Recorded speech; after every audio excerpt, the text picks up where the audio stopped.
Ladies and gentlemen, we're here. I'm part of the Kliq, isn't everybody? Yes! Yes! Yes! I got an idea, yeah. Beat up John Cena!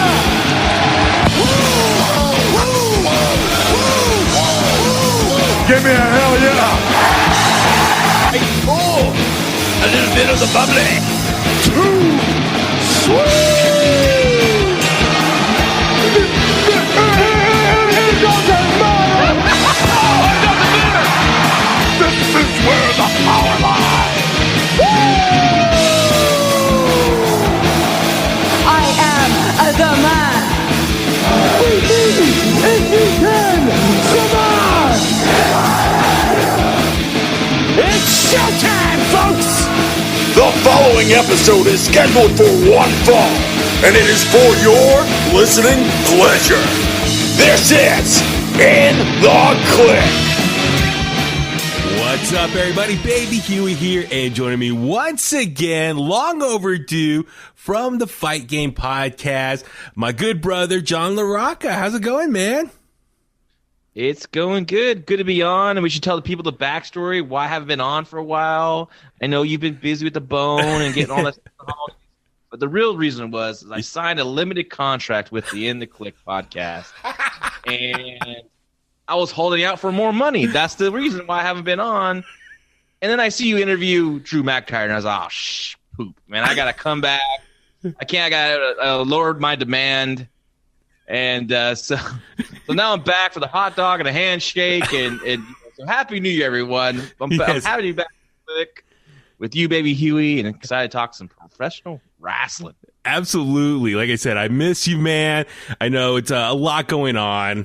Just with the holidays, and I was texting you, last month.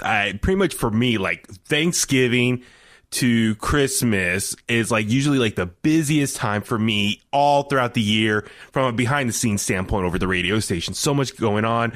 Myself and a couple other coworkers all getting ready to go on vacation for 2 weeks. So it's like working ahead to get 2 weeks of material and best of shows all done, and just getting all that work done and recording stuff. And so it was just, my time was so limited. And then literally finally, during my 2 week vacation, which was pretty much like a staycation, can't go anywhere. We're in a pandemic still. So I was using that time just catching up on stuff in the Kliq related at home here. So, but I'm happy. I'm caught up with everything. 2021's been a great start. But yeah, I can't remind everyone, please subscribe to us on Apple Podcasts, Spotify, Google Podcasts. YouTube's all caught up now. We're on Stitcher now. We're on the other major podcast platforms. So no excuses. Either iPhone, Android, whatever it is, you hit that subscribe button and you'll be able to listen to us every single week. Follow us Facebook, Twitter, Instagram, and buy the merch. Look, sorry, wrong side. I got the In The Kliq hoodie, zip up hoodie up on me now. So yeah, we got the Teespring store all set up. Thank you to all the Kliqsters who've been buying merch and sharing the love, posting about it on social media. Tag us if you got something, John. I gotta get your shirt in the mail to you. It will be there. I did like an initial test run because I want to see how it looks before I put it out there to the world. So I've got one for myself. I was like, all right, it's cool. I love it. All right, I'll put it out there for the public. And it's just been pretty awesome seeing people getting it already. But we have a bunch of other apparel as well. So I got the hoodie as well. I've been wearing this. It's been cold, man, in the house. Everything. I know. I got my old school. You're going to laugh when I tell you what I'm wearing. Lucha Underground sweater on right now. Gifted by, what was his gimmick name back then? The big monster? No, Jeff Cobb gave it to me. Oh, I was going to say, oh my God, I'm spacing. I know. I got it. Matanza. Yeah. Not Jeff Cobb. Sorry. I was like, what? Don't break a kayfabe here. Two different people. Yeah. Matanza sent it to me. It was a little bloody and stuff for the people he killed in the show, but I had to wash it. Yeah. But then I see, was it Mil Muertes making a return? He's joining MLW this week, so I'm looking forward to watching brand new episode of that. But but like I said, it's been busy last month, so glad to have you back, man. It's long overdue. We have a lot of stuff to talk about, and I like when I have you on the show, as far as we kind of talk more about some open-ended questions and discussions in the pro wrestling world, like I said, with Richard and my brother Tommy, we talk about all the WWE stuff. With Phil, we talk about all the AEW stuff. But there's so much other wrestling news and topics going on. So that's why I love having you on, just to talk about all this stuff and break it down. And like I said, I think you're one of the best, brilliant wrestling minds I've ever met in my life. And so your perspective is always very valuable. So I cannot wait to jump into all this. But yeah, also happy belated New Year. Is it okay to say that to you? Definitely. Happy New Year, man. Yeah. I'm so glad you got me on to talk Ms. and Mrs. Or Ms. whatever that show's called. Yeah. We're going to talk that. We're talking divas. We're talking, what people really want to hear about right now. Exactly. That's Marine number 8, or how many Marine movies there are now with the Miz. Or 36. Yeah. But no, we were joking off the air. It's Happy New Year. Like how often do you say it, or how late do you say it into the new year? My rule of thumb is the first week. Just go with the first week. Say Happy New Year to whoever you see, coworkers, family, friends, whatever. But you brought up a good point, and that's like my part 2, where it's like, or if it's someone you see later in the month, then it's okay, right? The little sneak it in there. Yeah.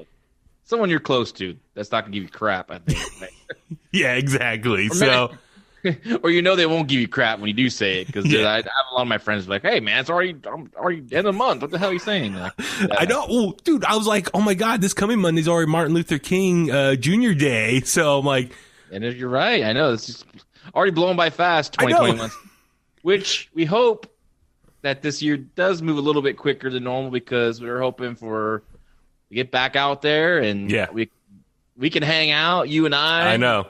We can see a show together. Yeah.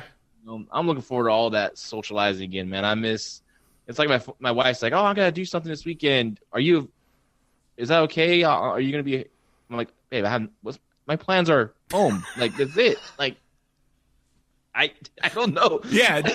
I'm here.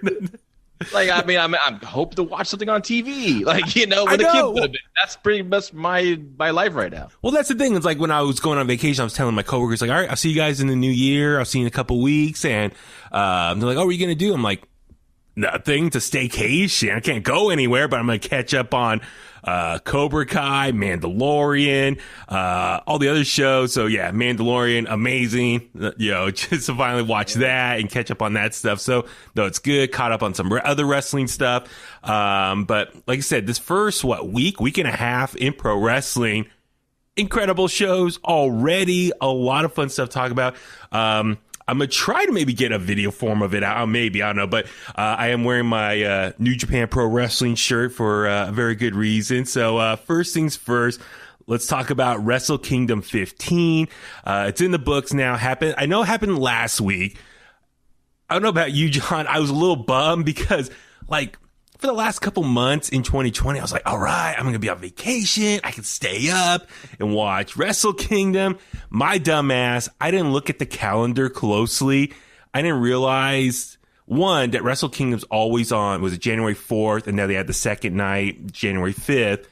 I assume I was still going to be off, but January 4th and 5th are Monday, Tuesday, and I went back to work on Monday, January 4th. So here in the Bay Area, for where we're at, Wrestle Kingdom Night 1 technically started, Sunday night into Monday morning. I was like, crap, I got to go to bed early. I got work the next day. So I couldn't watch live in real time. Of course, when I woke up getting ready for work for the morning show, I see it's like Night 1 was just wrapping up. And so I see like all the tweets and reactions. So I'm like getting ready for work, or I get to work and I see all like the results happening, which I don't care about spoilers. That's fine. I'll look into it. But I was like, all right, I need to find some time to watch this. So this past Saturday, I watched Night 1. I just finished Night 2 right before we hit the record button times. I've been trying to find free time to watch back-to-back nights of this awesome show. So, like, I think at this point, most wrestling fans or people who care about Wrestle Kingdom have probably seen it, have their own opinions. I think for this point, I still want to have a discussion about it just because I know it's one of the biggest shows of the year. So we'll go through some of the highlights, some of our favorite moments of matches and whatnot.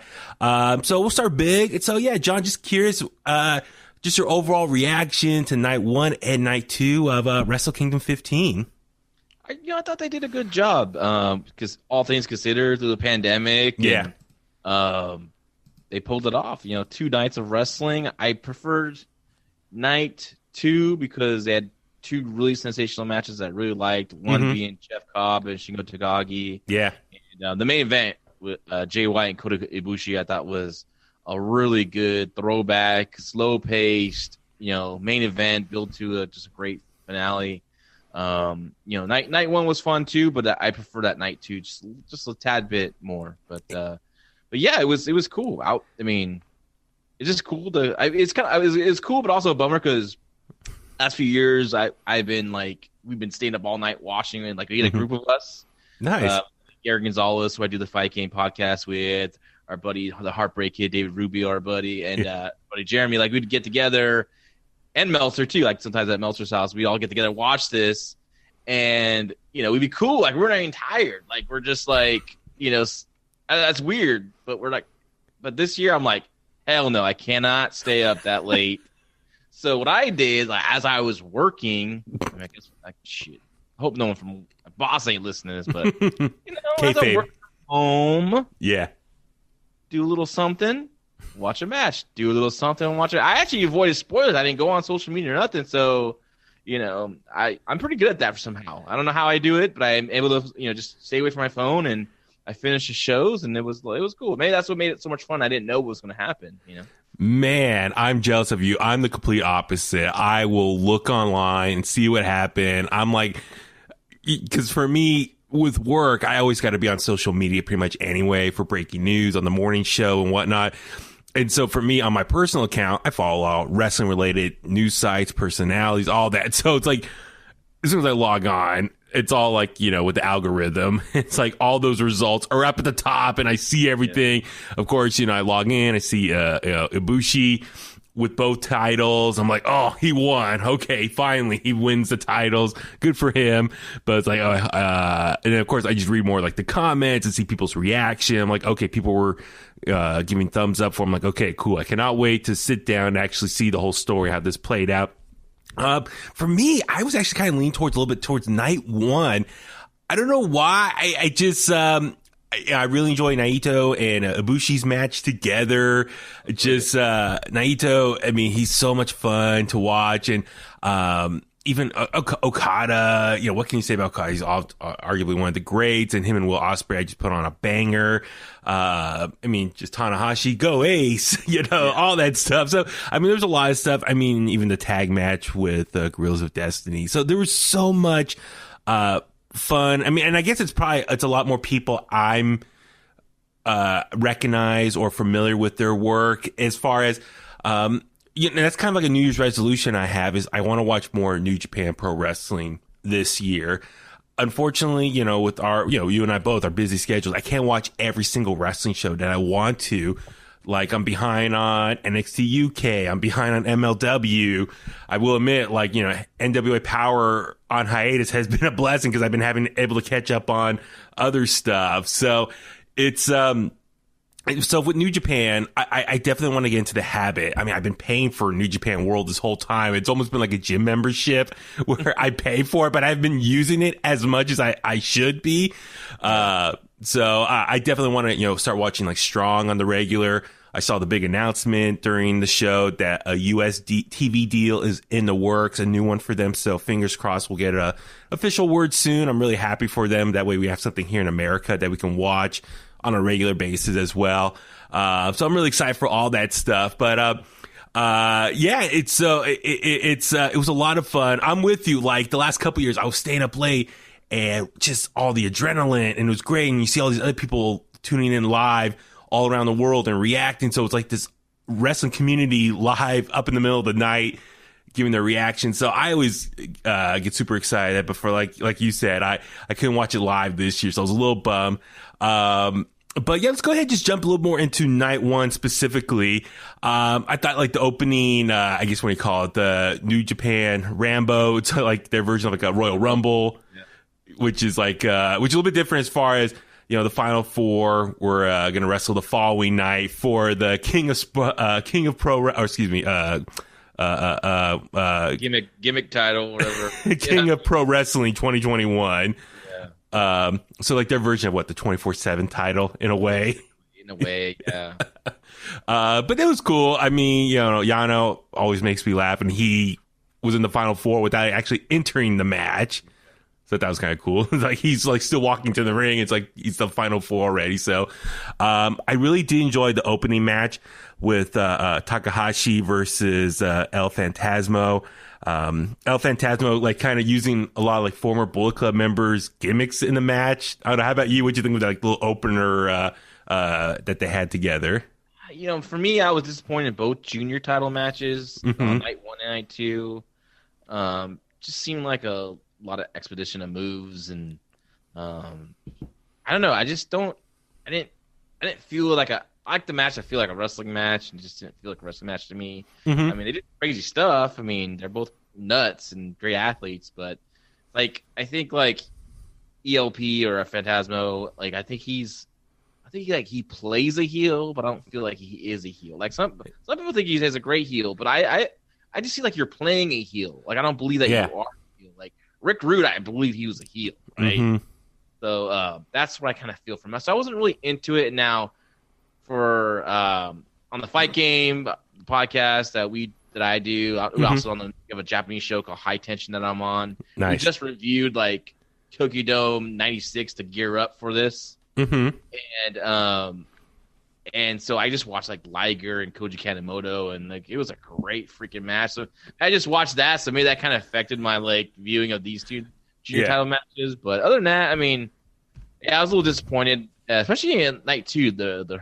It was we're talking about with Hiromu and Ishimori. I thought that disappointed me as well.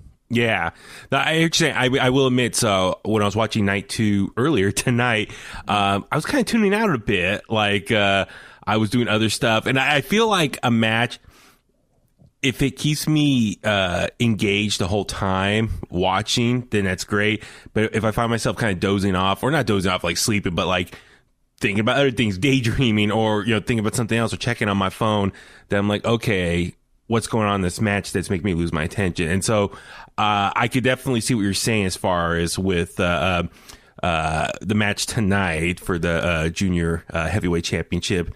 But for night 1, I really enjoyed the tag match though with Grills of Destiny.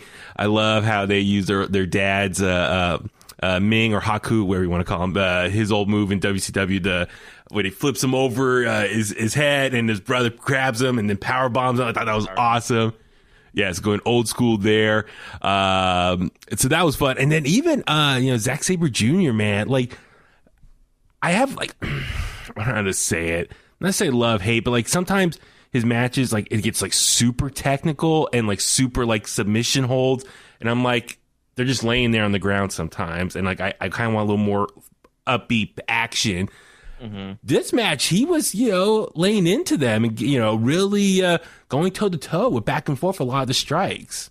Yeah, and I also think Taichi was really good. I don't think he gets enough credit that he deserves. I mean, he's a really good worker. He's a character, but he can go in that ring. He knows when to show up, and I like a guy that's also the character and he can do it in the ring. So yeah, I thought that was good. I liked it. I just thought it could have been like, It was like 19 minutes long. I thought it could have been like 14 minutes and would have been fun. Yeah. I heard you saying, let's look at the time. Yeah. Also, Kenta retained the U.S. Championship briefcase. We also saw the promo with Moxley earlier tonight. So it looked like he was doing that from the New Japan Strong TV set. So do you think Kenta and Moxley are just going to have their match in L.A. and just tape it there eventually? I'm guessing it's already taped. Yeah. I would hope so too. At this point, so much stuff in the can apparently from New Japan Strong that he's there filming that promo. We just come in for a promo where they actually film a match too, right? Yeah. So probably, I could see that happening. Yeah, I was gonna say because he lives in Vegas. So he probably just drove 4 hours down over and just probably film the match. I don't know. Part of me is I wonder. There's still people still want to see New Japan AEW work together in some capacity. I still have hope. I'm holding out hope. Maybe Kenta versus Moxley will be on AEW soil or an AEW matchup of some sort. Revolution is not too far away in February, I believe. So maybe something can happen there. Kenta can maybe show up. I kind of wonder if Moxley and Omega are going to have a rematch at Revolution, but maybe Kenta can get involved somehow. I mean, a really big surprise. I don't know. I mean, that's just being, fantasy talk right there. See if that can happen. But it should happen at some point, hopefully. I think Kenta's been holding that briefcase for a long time. Yeah, I wonder what will. I just have my gut feeling says they might have filmed something already. And I mean, will it be beneficial just to put on New Japan World? But I mean, people want to join up or rejoin to see the match, or maybe whatever see. It won't be on their US TV deal, whatever that is. Yeah. And I'm hearing that US TV deal might be underwhelming for people from what once it's announced. So we'll see. Okay. We'll see what's on. I don't know what's going to be on, but I doubt Tony Khan would want that on New Japan's television show in the United States, right? No matter where it's at, I would. So that's why I'm thinking maybe World Only would be fine, like a nice kind of just have a medium for both companies. And just Moxley have it just drop the title, get it off him, and then he might retain it. I'm not saying he'd lose it. So okay, he might retain it, and maybe they can hold off for another time where he can. I would say get the belt off him if you're not going to be able to use him, just so you have that as your main championship for your United States TV show. That's what I would do. Yeah, exactly. That's what I'm hoping too as well. That and not jumping ahead, but I mean, apparently Ibushi wants the IWGP Heavyweight and Intercontinental titles to merge together. He's tired of carrying both of them. Yeah. I was like, come on, man, what, you like carrying all that gold, man?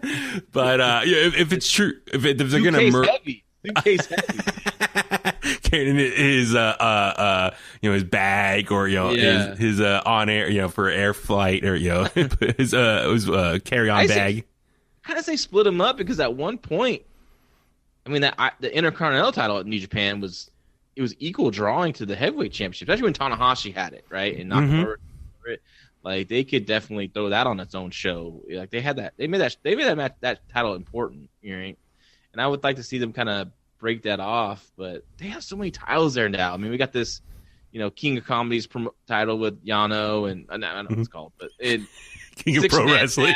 Six-man tag titles. Like I hate six-man tag titles. It's for a Lucha Libre company, but yeah. Like just tons of titles. The U.S. title, it's just nuts. Never open weight. The two tag titles, the juniors and the regular heavyweight one. No, they do have a lot of belts, so that's why I was wondering if they merge the IC and the heavyweight together, then maybe they'll give more emphasis on the U.S. title, and then like what you said, it maybe will have a stronger presence and rarely represent the U.S. brand. Was it New Japan Pro Wrestling of America deal that, and then if they get a TV deal, that title really become like their second tier title, aka their first title or main title here in America. So I guess that's cool, but I mean, yeah, I'm with you. The Intercontinental title, I mean, I just the name Intercontinental for a lot of maybe casual wrestling fans, when they hear that, I think a lot of people still assume, okay, I know this is not WWE, but like when you hear that, maybe they initially think, oh, it's like a working man's title or working person's title. So I'm like, oh, okay. So I think, it still has a lot of prestige to it. So I would hate to see it just disappear or get absorbed into one. So I'm with you. I like having its own thing, but at the same time, got a lot of titles though. So it's like, you get a title. So we'll see. Absorb it with the heavyweight championship. At least it would make the never openweight title mean a little bit more as a secondary title. So, I mean, I'm all for less. As a kid, I used to think it was cool that WCW had the World Tag Team titles and the WCW United States Tag Team titles. I thought that was cool, right? Mm-hmm. Favorite tag team ever. Midnight Express held it, U.S. tag titles. So yeah. But as I started learning about booking and stuff, it's like two main championships devalues the other championships. So it's best to kind of keep it just a couple titles, and it makes it mean more. When there's only a few and then a lot, because it's just too many is just too much of anything. So. Yeah, and so we'll see how this plays out. I mean, I definitely can't wait to see Kenta and Moxley go at it at some point, hopefully in the near future. Yeah, totally. And then Tanahashi defeated Grado Khan. Cool, Grado Khan, back from his excursion. So I didn't really. He's a very polarizing guy on the internet. Like some people love him, and some people. It's mostly American fans I've noticed that really don't like him, but like the Japanese fans, from my understanding, from my buddy Justin Nipper, who's like he's from Japan or he lived in Japan, he really knows the culture, and like he's like from the New Japan Japanese fans, like they're with it. They're it's a new character and it's his new gimmick. They're not like against him. But people are like he's boring in this, but I like him. I like he's different. Like you can't have a whole show full of Randy Ortons, right? I mean Randy Orton's tremendous, but you can't have 20 of him because it just would be boring, right? But like one guy could be different, needs to be different. You have all kind of different kind of flavors. And Great Khan, he's a gimmick and he's learning and he's still young, so obviously that character is going to evolve. And apparently he's the one that came up with this character. I found out. So I dug the entrance. He had a competitive match with Tanahashi. Japan losing is not like a bad thing. Like when you're coming up right in your career, like just being competitive, being strong, it gets you over the audience and just actually winning every time, right? Well, I liked it. And it's Tanahashi. I mean, he's arguably one of the greats over there. Yeah. My all-time favorites, man. He's tremendous. Yeah, and so of course I always geek out when his music go Ace, like just coming out. It's like people like or not write him off, but like he still has like another run in him. I think like he's older now, so he has to pick his spots, right? Yeah, he is. Let's see, 44. So 44, but like a lot of wear and tear. Like he's been, a lot of these great matches, etc. But still, like he knows he's so smart. Like he's truly one of the best workers I've seen. Like I was like I never got to see Jack Briscoe live. I saw Ric Flair towards the end of his career. But like. I was able to go see Tanahashi live a few times, especially like in MSG when I saw him with Zack Sabre and they had a great match. Like, yeah, like it's just like to see him like now is like, man, it's truly one of the all-time greats when he came. Like he's up there with like Ricky Steamboats and Flair. I mean, like I can go on and on about Tanahashi. Like I said, so he still has a run in him. Like you could still do. I mean, Tanahashi Ibushi for the title is going to be big still, right? I mean. So he's just ageless, in my opinion. He's tremendous. Looks great too. I mean, come on, just look wise. I mean, I watch him. I'm like, he still looks great and can put on an awesome match. It's funny. Did you go to the New Japan show at the Cow Palace a couple years ago? Oh yeah, yes. Okay. Yes. Okay, so I think I told you before, Ray. I went to the press conference over on Treasure Island the day before, and afterwards we went to the rooms in the back for like the individual one-on-one, like ask questions. My brother and I we walked and turned the corner, and this Tanahashi is right there. Like my brother almost runs into him, but he's just. No. When he's like, whoa, and then my brother's like, whoa, there's Tanahashi. Like, we're seeing all these guys we've seen on TV for years in person now. And my brother's like, whoa, it's Tanahashi. And Tanahashi was like smiling. It's like, so probably for them it was a big kick to be in San Francisco, to be in California and America and representing New Japan Pro Wrestling. So just from my one little, almost running into him in the hallway, he was nice. So I'm like, okay, cool. He just oozed star power. He oozed being a legend. Like, I mean, I saw him at the Long Beach shows. He wrestled Billy Gunn. A lot of people were disappointed, like, oh, he should have had a better opponent. But, the match was okay. It wasn't great. But, God, it's just worth seeing the entrance, though. Yeah. And the way he controls the crowd. Like, he has everyone glued to him when he comes out. And he just like I said, we're privileged to see him wrestle right now. Yeah, totally. You should not take this lightly. Absolutely. And then a match I really enjoyed was Okada versus Will Ospreay. Will Ospreay, I should also mention, with Grado Khan together, along with Jeff Cobb and Bea Priestley. They have like the Empire, newer faction in New Japan. Like I said, I don't watch enough New Japan, so I'm like, okay, the Empire. awesome, cool. I don't know, but for you, like, is it cool they have another faction in New Japan Pro Wrestling with all of them? Well, turning Ospreay heel, and at the same time, Jeff Cobb and Grado Khan I guess he was a heel from the start.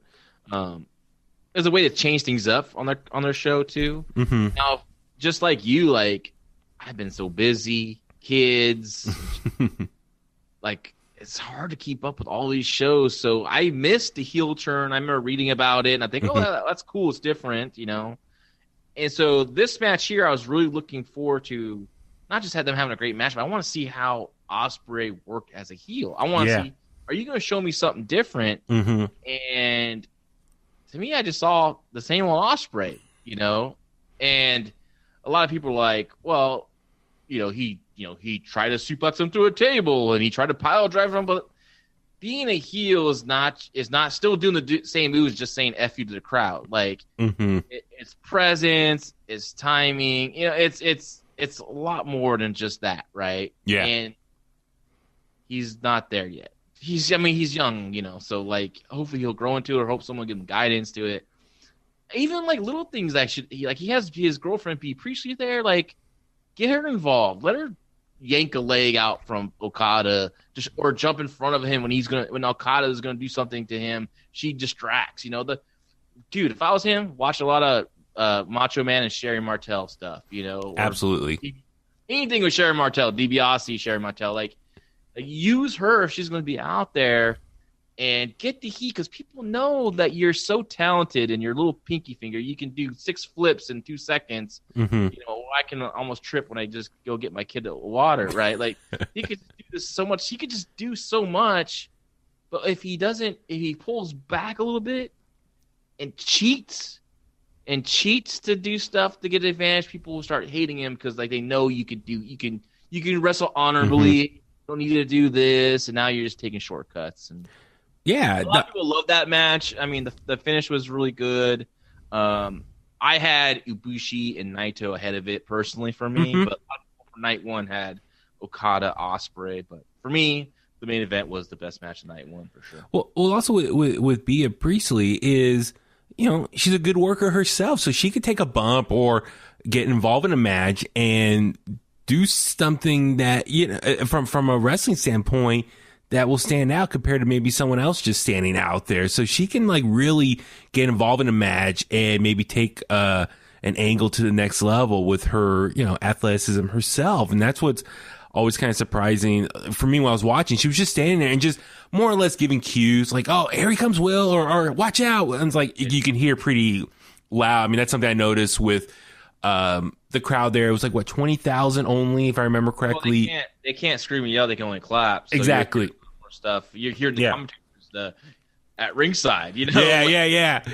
So audible, but I think like for her, I wouldn't bump her or anything for a very long time. Here's another issue with I saying that you should use her, get heat that way, but like in New Japan, you can flat out hit someone with the head of the baseball bat in front of the referee, you're not going to get disqualified, right? Yeah. You have like your whole faction to interfere, and they're not going to get disqualified. So how can you really get the heat when the referees don't really enforce the rules? And that's another issue. And that, just like this match here with Ospreay and Okada, like that spot with the table, right? It was pretty nutty, right? But what was driving me nuts about it was it took way longer than 20 seconds to do this spot, and they have a 20 count on the outside. Yeah.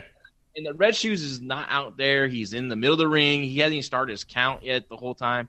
And I hate bending of the rules to benefit you to do something, a spot. Like, you should work around the rules, not put the rules aside so you could do something. It's a pet peeve of mine. It drives me fucking insane. Well, no, I'm with you because it from a kayfabe standpoint, keeps it believable and separating disbelief. It's like all that stuff. Like if I'm watching this and if it's like takes 30-40 seconds to do something, I'm like, wait a sec. You're violating all the rules. It doesn't make sense. So I'm with you on that. But I mean, from an athletic standpoint, amazing to watch visually. But Will Ospreay, I mean, I know the big thing was during the pandemic, or he was working out, gaining a lot of weight, trying to move up in weight class. So I I know I was going to save a little bit more of the Jay White discussion for the end about his future. So maybe for Will Ospreay's sake, I know he signed an extension last year, I believe it was. But so maybe, if Jay White's leaving, Will Ospreay can kind of move on up as far as his presence on the roster and, maybe future titles and whatnot. So, but yeah, main event, Ibushi, Naito. I mean, Ibushi must have like a steel neck. Like, I mean, they were showing highlights, from last year's Wrestle Kingdom, and just the one when he fell on the apron right at this. I was like, oh my god, slow motion. It's like, I can't believe, he lived that night. After that night, it was just amazing. He had neck surgery years ago. Yeah, he's not young. He's like what, 30 something? I mean, 38, I think it is. 38. I mean, that's young. I know. Yeah, here we are. But like, I'm talking about wrestling years. And neck injury, right? So, I mean, he's a freak athlete, though, right? Too, and he's able to wear and tear, but it's eventually going to catch up to you. But no, I like this match. It was a culmination of their series of matches and their history, which like one of my favorite shows attending live was the New Japan MSG show in 2019. Mainly the New Japan stuff, the ROH stuff. You can have it. I mean, during the ladder match, four-way ladder match, what the hell it was. I had to go get a soda. I was like, going with Taven in it. I just decided to go. I wasn't into it, but I mean, shit. You condensed it down, that New Japan stuff. Whew, amazing. And Naito and Bushi just tore the house. I mean, the crowd was rumbling, dude. Like MSG was rumbling. And to me, that wasn't even the best match of the night. The best match tonight was one of the best matches I've ever seen live in history. Was Okada Jay White. It was just a classic World Championship title match. But like that, at first I'm like, okay, nothing's gonna follow this, right? I don't think she just tore it up, and they went nuts. And they did here too. It was a little slower paced than the MSG, but it was a culmination of their program and crowned Ibushi. Thank God. I was a little worried that Grado might pull some shenanigans in the booking, but no, man, we got to go. 2021 for New Japan has to be Ibushi's year. So yeah, no, and the fact that in the G1 he was in the finals the last 3 years, won the last 2. It's like, come on. At this point, either S or get off the pot. You gotta crown him, or I think if you don't, then I think at this point people will lose all like faith in him as a competitor. Like he's can't win the big title or the big moment. So for him, as far as just his legacy and his career at this point in his career, to win the titles or both titles, super happy moment for him. Naito, very respectful, handing both belts to him. I thought that was a very cool moment, but the match itself was great. I mean, Naito, trying to do his finisher, Ibushi counter, knees him in the face. I was like, oh, that was such a great finish right there. I enjoy that. Just like Naito was like, oh, he's gonna go for it again, but no, Ibushi countered, and all that was just so much fun. I really enjoyed the two of them working together. It was so much fun. So yeah, night one, like I said, I really enjoyed night one. Just seeing Okada, Will Ospreay, all that stuff. But so night two, since that's so fresh in my head just now. But yeah, I so the opening match, it was the four guys for the comedy titles. You said, I usually don't do this, but that was more when I was working. I was working as it was happening. Yeah, just this King of Comedy Championship is what I call it. It's like. Was it for? I know it's a trophy, right? Is that all it is? I think so. And I think it looks like a participation trophy. I used to get it when I played youth basketball. I mean, that's what it was. It looked like. I think Okada actually created this. This is like Okada idea. So let's not have him thing ever, right? No. Main event matches we're cool with, bro. But don't get in the booking side of things. No, if you can't go work at AEW then or something like that. Oh. But, I'm sorry, I love AEW, but basic match. The Fatal 4-Way. I mean, the two guys from Bullet Club, Bad Luck Fale and Chase Owens. They were kind of working together, and at the very end, Bad Luck Fale interrupts Chase Owens' pin and says, "If I win, we both win." Chase is like, "No, if I win, we both win. If you win, you just win. So it was like a little miscommunication. Obviously, they both want to win. And then obviously, Yano came up from behind and, low blowed him and then rolled up Bushi for the win. So, all right, cool. Yano, another year having that's the time. That championship is made just for him, ultimately. Yeah. So good for him. Next up, so it was the IWGP Junior Heavyweight Tag Titles. So, we saw, man, I don't want to butcher these names. So Suzuki Gun taking on 1R8. Good, solid match here. I mean, this was something I was like, oh, it was on in the background. I was doing some other stuff. Good tag match, I guess. I mean, like I said, I thought the tag match from the night one was better out of the two if you had to compare it. But no, it did its thing as far as getting everyone out there. Cool. But then next up, a match that I was super looking forward to, obviously, with the connection, here in the Bay Area. So for the Never Openweight Championship, Shingo Takagi, I'm mispronouncing it. Takagi, taking on our boy, Jeff Cobb. Dude, like, I saw, what was it, on Facebook, I saw Marcus Mack posting, like, dude, this is my type of match. Just like seeing people comment on it early in the week. I was like, I cannot wait to watch this. Dude, this match, two big hosses going at it, hard hitting. Dude, I'm so impressed. Like, I love this one. How about you? Oh, yeah, this match I was super excited for Jeff. I mean, continuing having these great moments, like, God, now the Tokyo Dome, singles match at the Tokyo Dome. And he just goes out there and kills it. They both did. But, like, I could tell Jeff was just everything. There's like a little extra on everything he did. Like, he got a little height on that jumping European in the corner. Like, a little more oomph on some suplexes. Like, he got high on that drop kick that he does. I used to tell him, like, all the time, like, dude, just do the drop kick for me, because I just love seeing you just coast up. Like, for a guy his size and thickness, like, he just like God, man, he's such an amazing athlete. That's why he was known for a very long time as Mr. Athletic Jeff Cobb. Yeah, and they had this great match, and I was hoping he was gonna win, because I was like, why did they had two Empire guys lose night one? Mm-hmm. So I'm like, okay, the Empire needs something, right? Mm-hmm. So I was a little shocked that that Takagi won this one. I know they have their own story of Takagi never ever beaten Jeff Cobb. Mm-hmm. And I thought, like, okay, this is still a story they can kind of extend into, like, 2021. But no, right when Jeff hurt his knee, I knew the finish. I knew he's going to tour the islands. I knew he's not going to be able to cover them right away. And I loved that, how Takagi still protected Jeff's finish. He did the old fucking kick out of the guy's finish. He put his leg on the ropes. He got his legs on the ropes, like, struggled to get there, last second.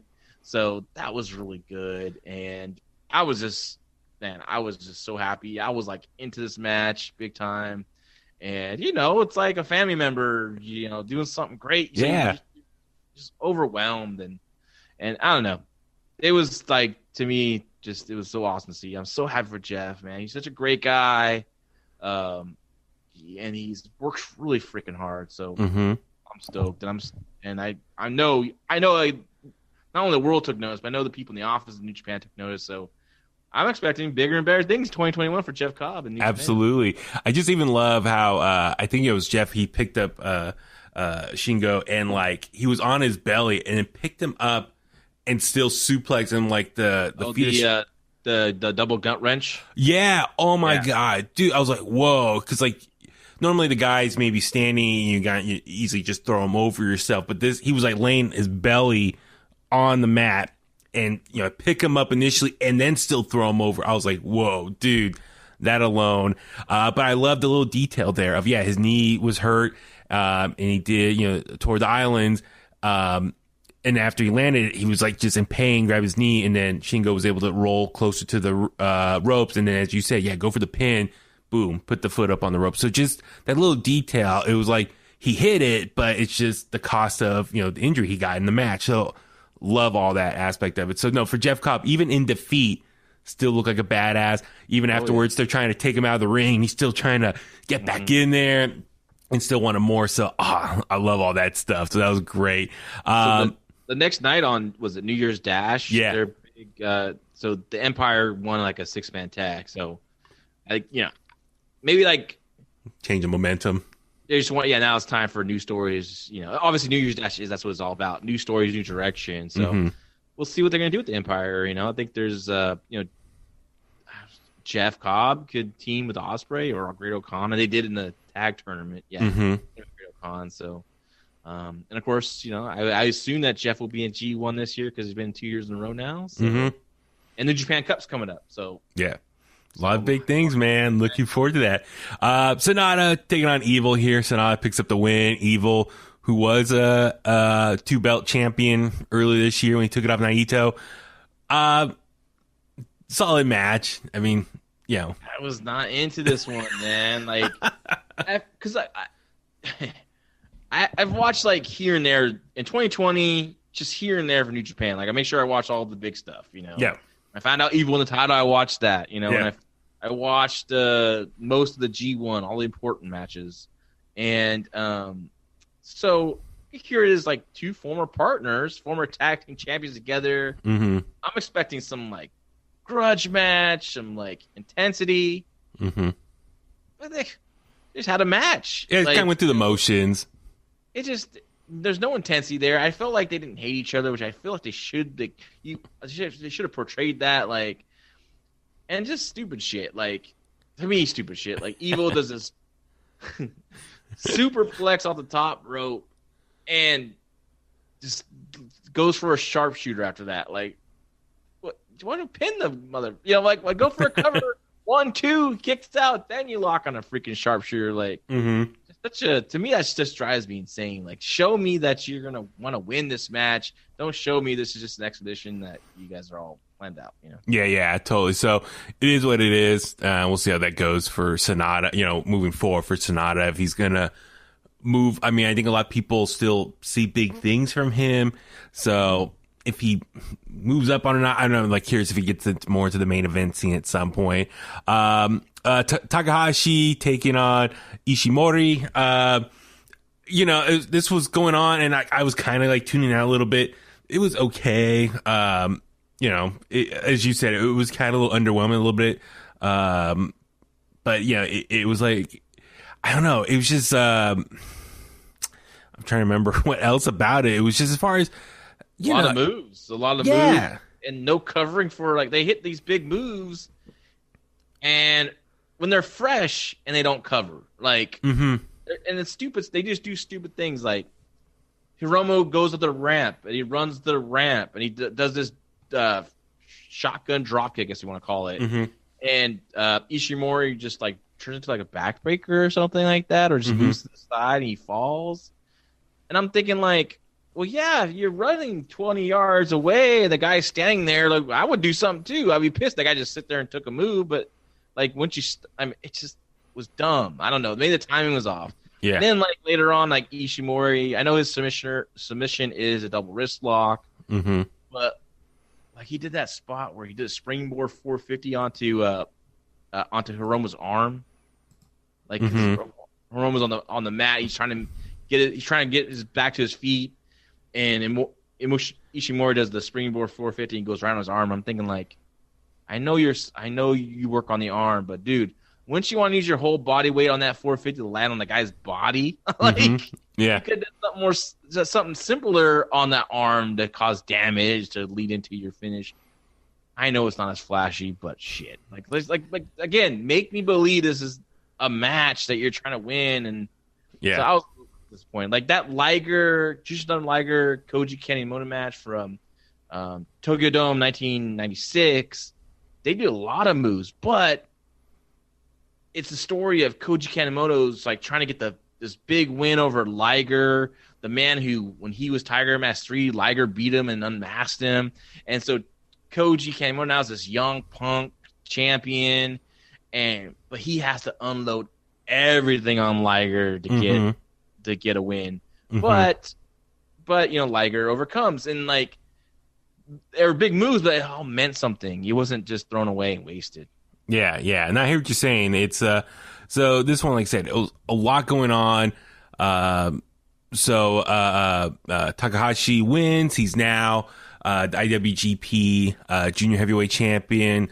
Great story for him as far as, what he's been through the last couple of years with the broken neck that you and I both saw in person at the Cap Palace. So scary. I know, dude. But so for seeing him to win, awesome stuff. Seems so 2021, hopefully, be a good year for him as well.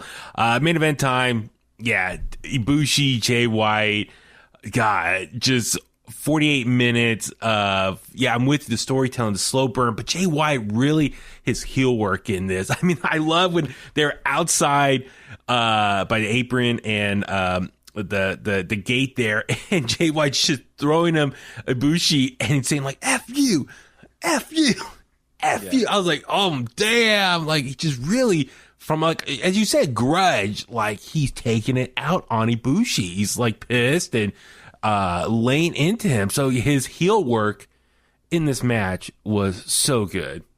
Yeah, it's about the pacing, man, as a heel. And like Jay White gets it. He's not out there to be flashy. That's not his job. He's trying to keep heat, and he's such a classic worker, and he's so young. My God. I mean, to be this good at his age, holy shit. Like, he is going to be an all-time great when it's all said and done, in my opinion. But they had a great match, a classic. And I love the story, what he's doing with, post-match and talking about, what is he talking about? He's leaving? Or his contract's up in it this month, Yeah.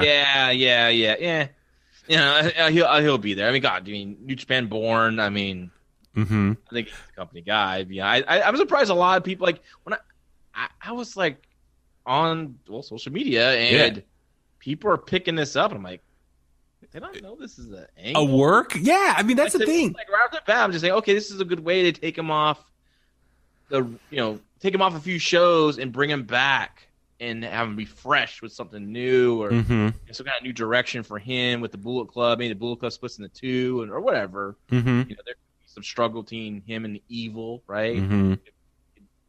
There's interesting ways they can go with it. That's why I thought, like, it's just, way to get him to kind of come back and fresh again. He just lost this big world championship match. So, what's he going to do from here now? Just kind of be in the middle? No. Take him off TV. Instead of just being middle wrestling matches and mid-card until you find something for him to do. Like, just take him off so when he comes back again, it's fresh. Yeah, absolutely. It's this match here also I really enjoyed was Ibushi once again went into, as they call it, the zone, but like in a trance. Like, it was about 2/3 into the match where what's the word? Like, he's in a trance, and like Jay White starts laying into him, and it's just like he's like gone full blown hulking up or superhero mode where it just nothing was hurting him. And so I always like when that happens. We saw a little bit at night one, but like last year when he was falling over his neck, he was still like just in the zone. And so Jay White was like getting frustrated, and it's like, he's starting to get desperate and starts, like I said, trying to go all out and lay into Ibushi. And so that's really where I think that's where the match started really picking up even more. And so, so like you said, from the story standpoint, so good. I love that. And for as long as it was, I thought, like they said, the pacing was great, and the stories that they were trying to tell in these like increments throughout the match. And so that last third, things really started picking up. And I mean, God, like, there's a lot of ref bumps too. Also, I know it is, that weekend. Stuff. Yeah. So, Red Shoes falls out of the ring. Grado comes in. I love he has like the knuckles. Ibushi catches the other arm, and then boom, lays the knee into him and takes him out. And then Jay White comes out, and then, Ibushi lays the knees into him and gets the victory there. So great main event. As much as I don't like the interference with the Bullet Club and Grado and stuff, they overuse it, but Grado is such a smart booker. He's one of the greatest, right, of modern times. Yeah. And, the overuse of the Bullet Club interference this year, a lot of people are complaining about it. I didn't watch every show, but when I would read results, it'd be a lot more Bullet Club was for that moment. Grado. Yeah. with Grado and Bushi. That was why he was doing it. He wanted people to get so sick and tired of it. So when he tries to do it again, ref bump, here we go again. Oh shit, Ibushi just stopped him. Our hero stopped him. Like, it's so much layers. I know, dude. And that's the thing. I think about the details and the long form storytelling there. So no, I'm with you. That was a great moment. And Ibushi walks away, from the weekend, double champion. And 2021, as you said, hopefully it'll be a big year for him. Jay White, I know, cut that amazing backstage promo, and a lot of people are like, oh, he's leaving. Royal Rumble's coming. He's going to be there. Triple H is making a big play. I don't know. I think, he's probably going to stay with New Japan, man. Like, I think it's like I said, when I saw it, I'm like, this is just an angle. People. It's a work, man. Like that. It was like, I was watching. I was like, this is just a great backstage promo he's cutting. Like, never say never in wrestling. But I know. I'm gonna say I'm 99.8% sure that this is all just a work, and I'm sure I think Jay White will either, if he's not winning it, he might be will probably be in the finals of the G1 this year. Yeah. So great stuff. Wrestle Kingdom, a lot of fun. I just love seeing so many people online just get so hyped up for this. And it's a great way to kick off the new year. I think just, as bad as 2020 was for a lot of reasons, 2021, I think was a great way just to kind of kick things up. And, I anticipate 2021 should be a really fun year in pro wrestling in general. So, I know we're running a little bit short on time. So I think let's do one more topic for this episode. And I'm really glad you brought this to my attention. So, last week's episode of NXT UK, my brother watched it, loved it. You were telling me to check it out as well. Main event, Ben Carter, who was the big NXT UK signing that last month they announced, taking on the real NXT Cruiserweight champion, Jordan Devlin, in the main event. It started out, they were on, oh my God, what's his name? Noam Dar. Yeah, Noam Dar. What's the name of his show again? It's still a fairly new show. The Supernova. Super Sessions. Supernova Sessions. Yeah, I love Noam Dar is possibly my second or third favorite guy on NXT UK. That guy's such a great heel, and it's such a great worker. Like, I just kind of like, and he's really entertaining these segments, with his. He's just like, this might be the second week of it, I believe. So. Yeah, I think so, because the first one was with oh my God, Mustache Mountain, Tyler Bates. Yeah. So no, but I still love when Alicia Fox. Like that's what I still hear when I see him. I mean, I know that was a long time ago. I know. But no, so Ben Carter comes out talking about a big free agent signing. I love the video package that they released last month when announcing his signing. William Regal was talking, Seth Rollins, who trained him like 4.5 years ago. A lot of the NXT superstars kind of praising him and just this hot thing on the indies. But here in America, we got to see him a little bit. He was working AEW matches, AEW Dark, and I think he had the one match on Dynamite. I think it was at the Saturday shit. Yeah, the Tuesday night, I think it was. Yeah, that's right. So I was kind of in the impression that he was going to sign with AEW, but WWE, man, roll out that checkbook. It has to be. So, I mean, just, your thoughts on him signing with NXT UK versus, anyone else out there. Well, do you know the story about what happened to AEW? No. Like, nothing controversial or anything. Like, they gave him a chance, but they found out he's illegal.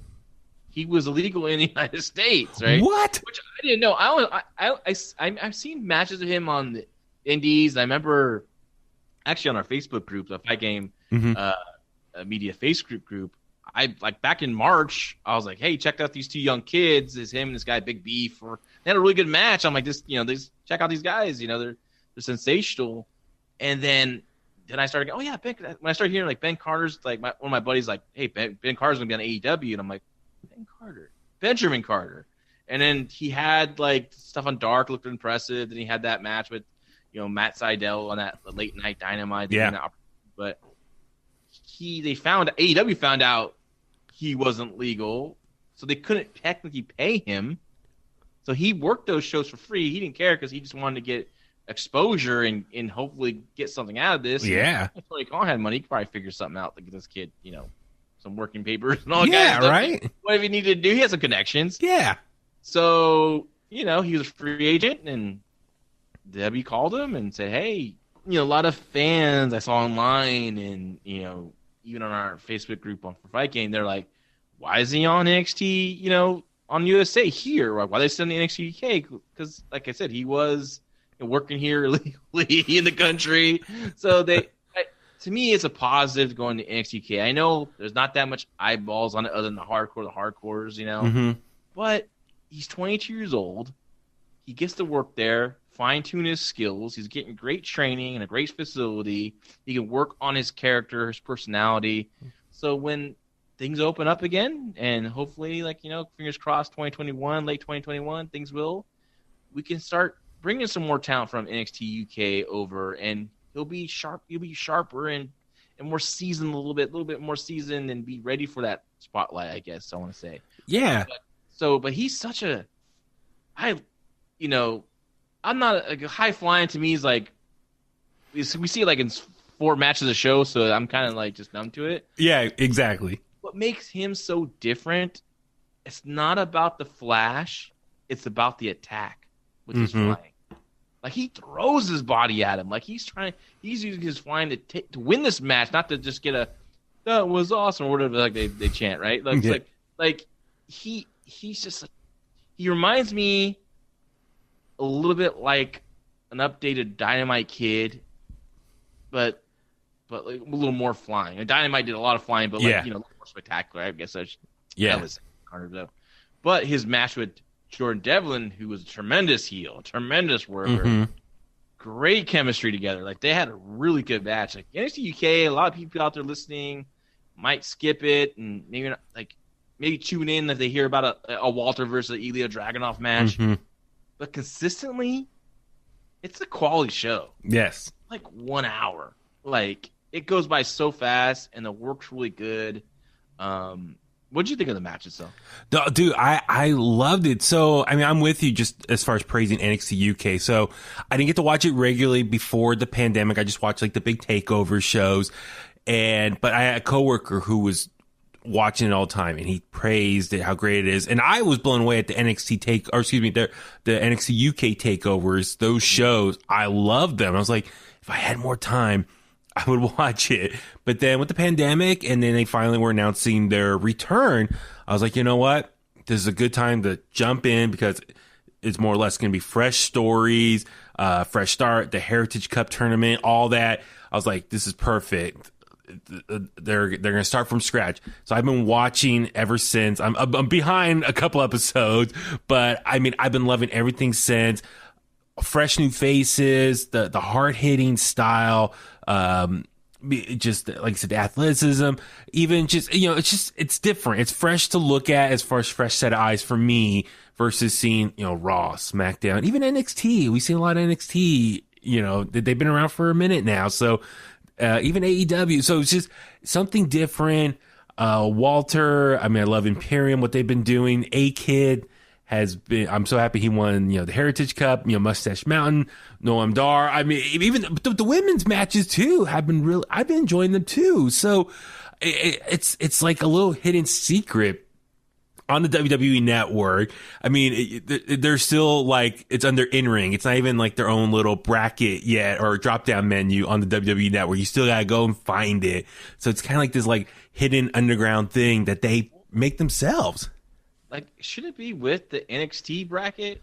Yeah, like the drop down option there. Yeah, I would think so. But it's still separate. I keep reminding myself, like, where is it? Oh, in-ring, duh. And then so it's right there.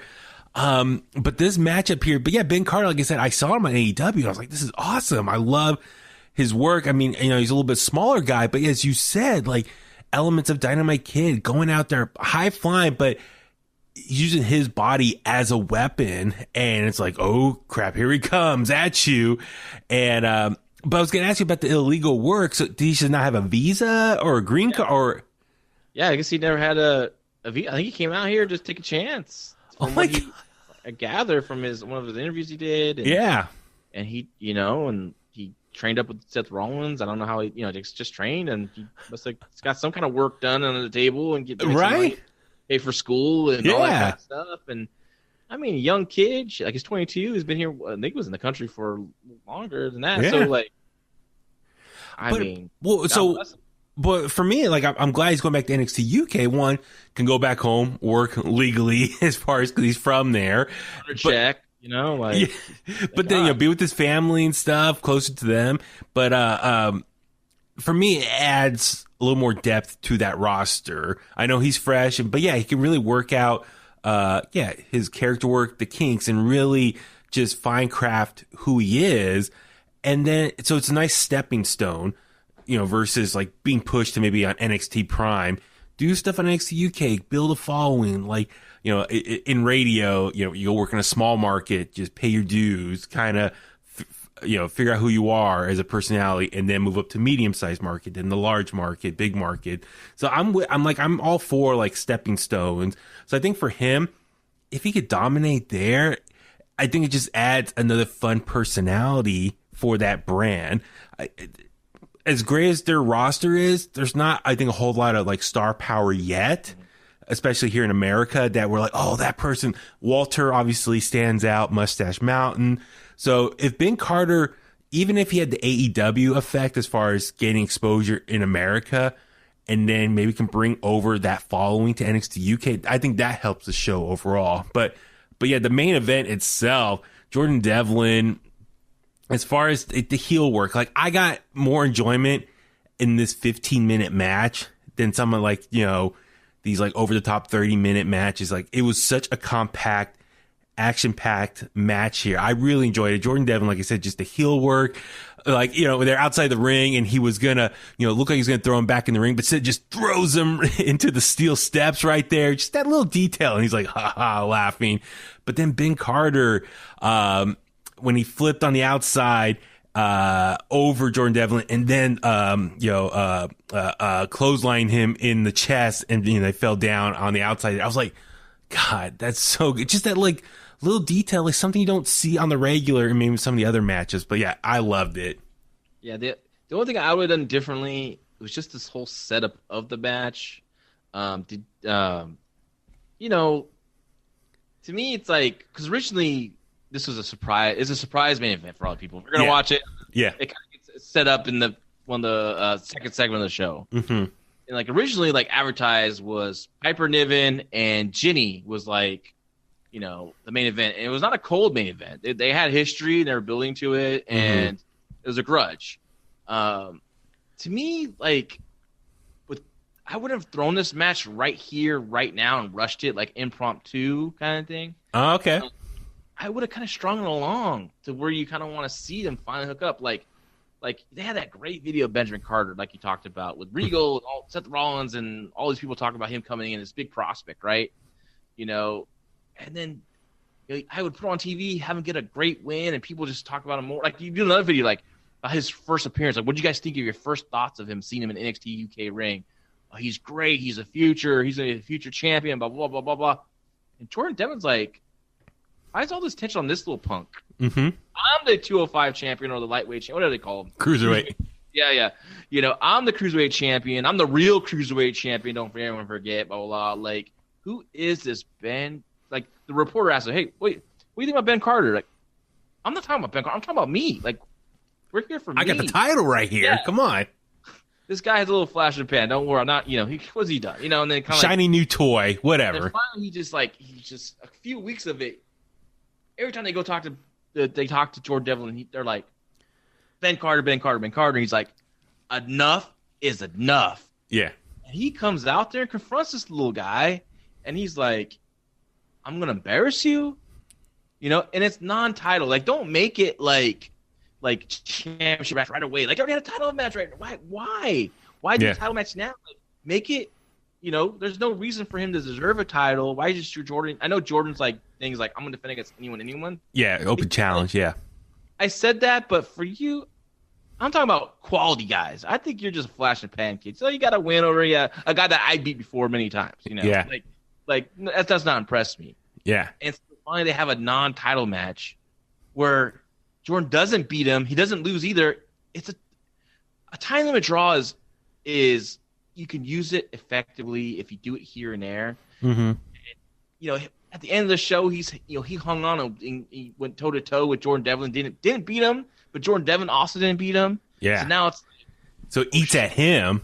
Yeah. He couldn't put him away, right? Like he had that great moment where he had that the Texas cloverleaf, or they call it the Irish Irish cloverleaf or 4-leaf cloverleaf, right? Yeah. Where, like, he gets the rope, he pulls him off that first rope, but then he scrambles to get the holy shit, man! That could have been a great finish for that time limit draw, right? Mm-hmm.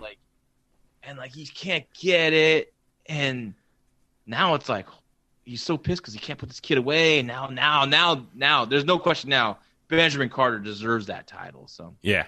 No, that's all. That's just my booking head. You know, I'm like, how can I extend this weeks on TV? Like, I want to. I'm doing TV. Like, I got more shit to tell. You know, in this story. I got you, because it builds up some suspense and drama and gets us emotionally invested in this matchup and care about the new kid, but also Jordan Devlin and the title. Even though, you know, you said non-title match, but still, just he's the champion, so we care about him as a champion. So I'm with that. It's like those little details. I'm with you. I think that sometimes gets lost in a lot of promotions right now. As far as, I think a lot of people expect instant gratification. I don't know that, like, that's a bigger topic with pop culture and our society and how we conduct ourselves and social media. We all want things right away in the moment, versus maybe a little bit of a slow burn. And therefore, when you reach the end, it makes it's a much more satisfying ending. And I'm with you on that. No, that's a very great point. But I can't recommend it enough. Yeah, check it out. Go on the network, watch it. It's still a lot of fun. Still expect a lot of great things for Ben Carter. Now I'm excited to see what he can do in NXT UK. Just to mix it up, and like I said, the star power to hopefully the little following he did gain with AEW as far as on US TV can carry over to NXT UK and the WWE Network. I'm all for that, but no, it was a lot of fun. I cannot wait for more. I don't skin the game, but I just want to say, as a wrestling fan, though, if you want to tune into NXT UK, first of all, watch this match. You're gonna love it. If you're a wrestling fan, you're gonna love this match. Jordan Devlin, Ben Carter. But next week's episode, Walter versus A-Kid for the title. Like, I mean, anytime Walter's in the ring, I'm watching it, dude. That guy is tremendous, and A-Kid is just a prodigy, man. Like, I'm not a big fan of the name A-Kid, but like when he gets in the ring, I forget his goofy name, and like he's so good. Like, he's sensational. Did you go to that takeover in New York as well? Yeah, when I saw Walter and Pete Dunne. The crowd wasn't really into it, so I've never seen that takeover other than with my own eyes. Yeah, exactly. I've not watched it in person.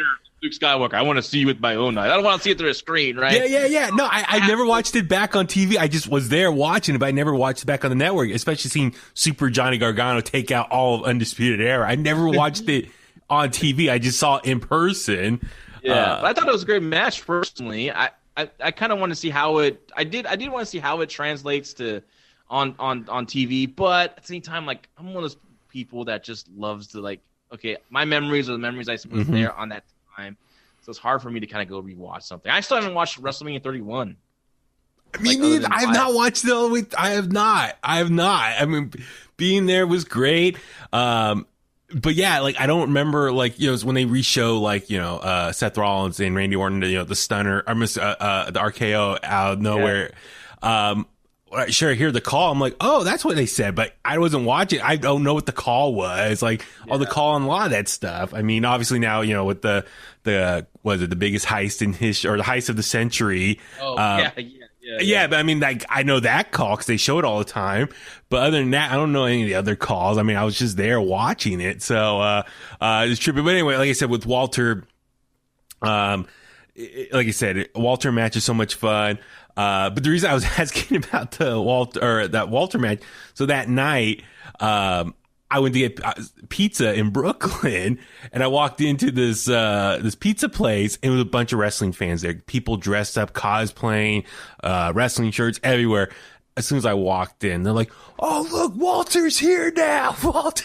I was like, "What?" Because, you know, I mean, you see with my hair, you know, I got kind of, you know, when I have, like, my pomade in my hair and comb, it looks like Walter's haircut. This food is sacred. Leave it alone.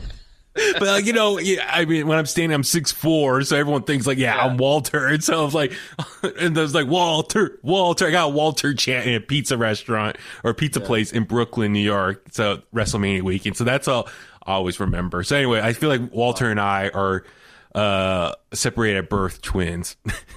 Now you need a picture with the great Walter and the great baby Huey. Dude, you might avoid it though.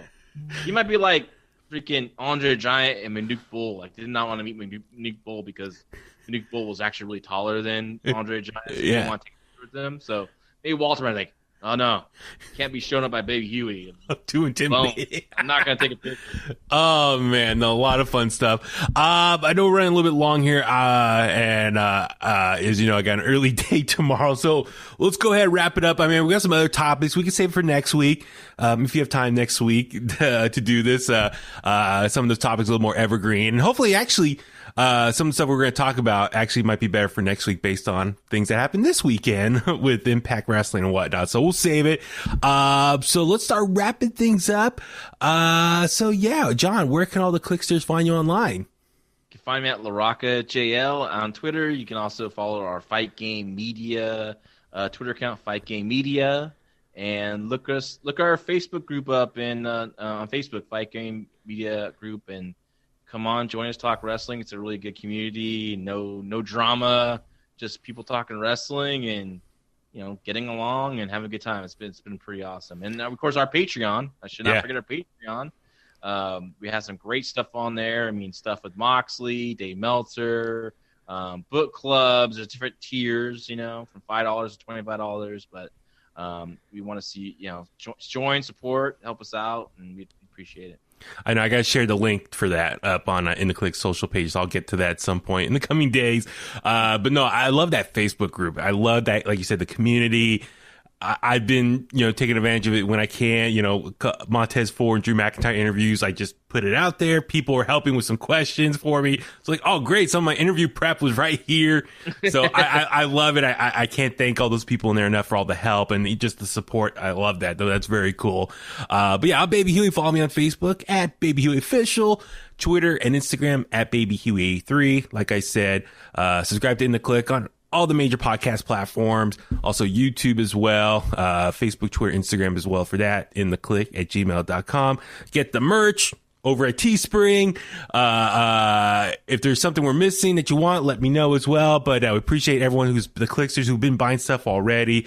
It does definitely help this podcast. This podcast isn't free, so it helps with a lot of the costs as well. So we can't thank you guys enough for the support. And on that note, let's go home. And that's the bottom line because Huey said so.